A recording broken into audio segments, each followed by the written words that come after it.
In the early 17th century, the Dutch stumbled upon a gold mine. But it wasn't gold, nor silver, nor anything that glittered, except perhaps, in their eyes, it was tulips.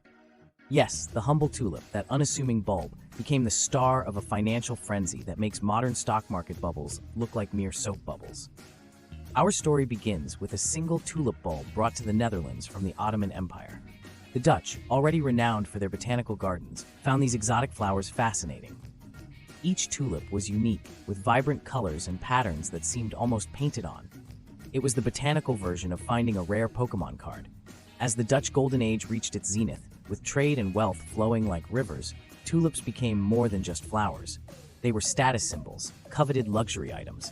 It was as if owning the rarest tulips meant you were part of an exclusive club, the 17th century equivalent of driving a Ferrari. Soon, a market for tulips emerged, as with any luxury item. But this wasn't your regular Sunday flower market. It was a speculative marketplace, where contracts to buy bulbs at the end of the season were traded. These futures contracts were the first of their kind, and tulips were their unlikely star. The prices of these tulips began to rise, slowly at first, then rapidly. By the mid-1630s, tulip bulbs were being traded for prices that would make even the wealthiest merchant blush. We're talking about a single bulb being worth an amount that could feed, clothe, and house a family for half a lifetime. At the height of Tulip Mania, the rarest bulbs, like the Semper Augustus, were being traded for prices that were the stuff of legend. One bulb could be exchanged for a new house on the Amsterdam Canal, a carriage with horses, or a vast swath of land. The frenzy was so intense that people sold or mortgaged their properties to get in on the tulip action. What often gets overlooked in the story of Tulip Mania is the social dynamics it unleashed. This wasn't just a financial craze, it was a societal phenomenon. For a brief moment in Dutch history, everyone, from the baker to the banker, became a tulip trader. Taverns and marketplaces buzzed not just with the chatter of commerce, but with the gossip of the latest tulip trends. Imagine social media influencers, but instead of promoting skincare products, they're hyping up bulb portfolios. Tulip Mania also blurred the lines of social class. In a society where your birth often dictated your worth, suddenly, the value was in what you grew in your garden or stored in your cellar. A savvy maid could, theoretically, out-earn her master by playing the tulip market right. It was like a 17th century version of trading cryptocurrency, volatile, unpredictable, and open to all.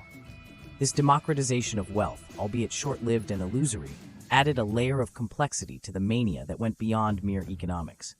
Everyday life in the Netherlands was gripped by this tulip fever.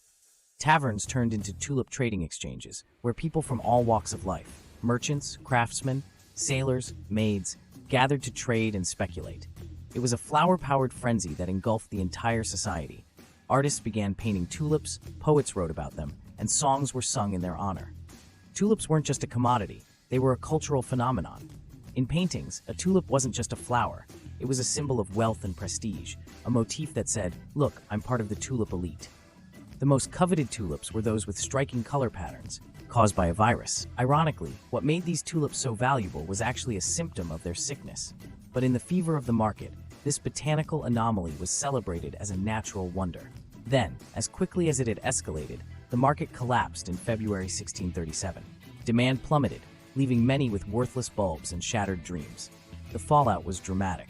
Fortunes were lost, traders were ruined, and the Dutch economy took a significant hit. The aftermath of Tulip Mania was sobering. Lawsuits abounded as people tried to wriggle out of their tulip contracts.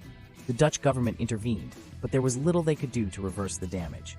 The bubble had burst, leaving a legacy of cautionary tales and economic lessons. Economists today look back at Tulip Mania as one of the first documented instances of an economic bubble. It's studied as a classic example of supply and demand, speculative bubbles, and market psychology. The tulip, once a symbol of wealth, became a symbol of folly.